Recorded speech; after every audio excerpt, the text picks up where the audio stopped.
Bienvenue sur Posons le projet, le podcast qui aborde la gestion de projets de manière sobre et durable. Mais ça veut dire quoi au juste ? Sobre et durable pour un projet ?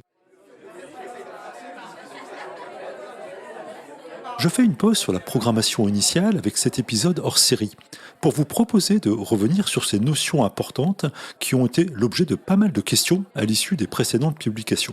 Cela permettra de rappeler également les motivations initiales qui m'ont amené à envisager ce podcast.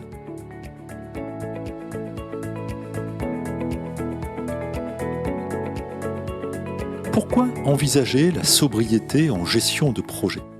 Déjà parce que ce sujet m'intéresse au-delà de la gestion de projet, parce que mon mode de consommation a beaucoup évolué avec le temps, et puis parce que ce n'est simplement plus une option aujourd'hui.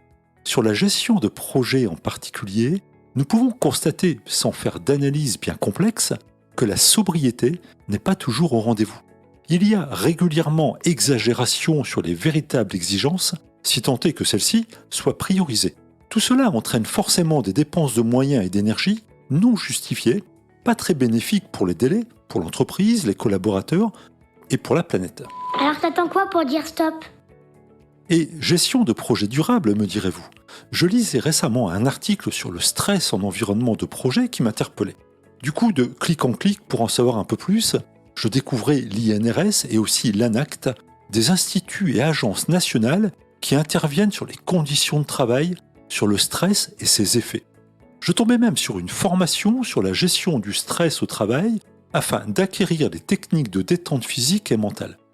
Bon, certains d'entre vous diront que je suis un peu déconnecté de la réalité, mais ces études, ces rapports et ces formations m'ont interpellé. Je ne vais pas dire que je découvrais, mais simplement, ces rapports exposaient des niveaux de stress sur lesquels je ne m'étais pas encore véritablement arrêté. Pas très durable tout ça. Comment peut-on imaginer le long terme avec des ressources humaines sous pression, sous stress, sous risque d'accident du travail ou de maladie professionnelle ? Tout ceci sans compter bien évidemment sur mes propres observations en environnement de projet en entreprise. Je croise régulièrement des équipes bien seules face à des responsabilités ou à des enjeux qui ne leur reviennent pas. J'échange régulièrement avec des personnes qui me disent toutes leurs difficultés du quotidien face à des objectifs de projet inatteignables ou face à des charges de travail trop importantes. Pas très joyeux non plus tout ça. Et puis ma propre charge mentale m'apporte et je tente au quotidien de la limiter pour mon confort et aussi pour celui des personnes que je côtoie.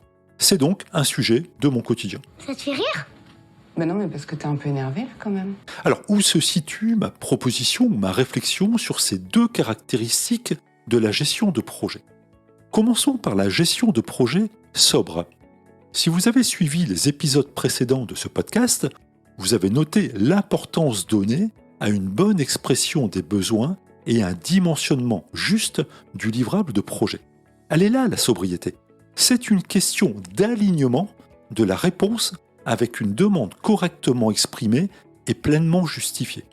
Pas très compliqué finalement. Il faut peut-être simplement expliquer ou rappeler les règles du jeu. Chaque excès sur un projet représente un impact sur les autres projets, sur les ressources humaines, voire sur les bénéfices ou sur le retour sur investissement. Nous sommes donc sur un sujet, sur une réflexion très objective, parfois même mesurable. C'est toute l'idée de Posons le projet. Il s'agit de poser le projet pour rechercher le meilleur alignement entre la demande et la fourniture. La démarche n'est pas triste ou frustrante, elle est carrément enthousiasmante. Et puis sur la gestion de projets durables. Vous voyez le principe d'une exploitation de forêt durable.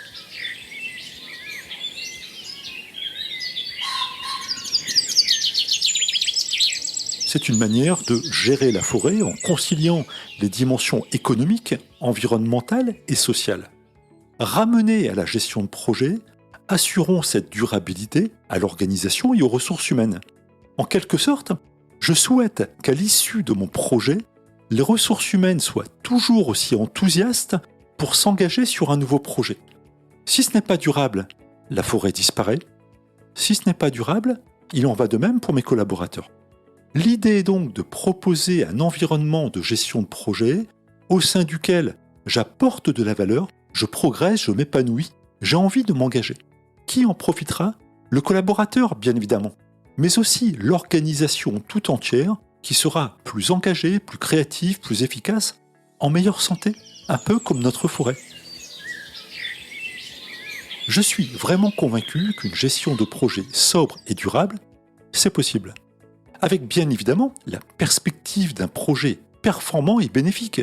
Performant en ce sens où nous respectons les délais, les budgets et la qualité, et bénéfique en ce sens où la valeur attendue par le livrable est au rendez-vous. Alors, je n'ai pas la recette miracle, je n'ai pas la recette universelle, mais quelques bonnes pratiques partagées et adoptées par tous peuvent nous mener à ce type d'environnement de projet.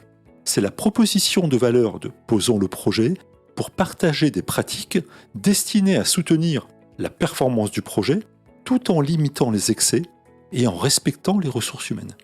Si vous avez des retours d'expérience en la matière ou des propositions, partagez-les. Nous pouvons peut-être même nous rencontrer en présentiel ou en virtuel et, pourquoi pas, enregistrer ensemble un épisode de ce podcast sur un exemple de contribution à cet objectif, sous la forme d'un entretien par exemple. Et puis, si vous pensez que ce sujet fait sens et que ce podcast fait sa part, partagez-le, faites-en la promotion. Allez, on se retrouve très vite pour le prochain sujet de Posons le projet. Nous y aborderons la gestion des risques en environnement de projet, sobre et durable bien évidemment. Tout un programme.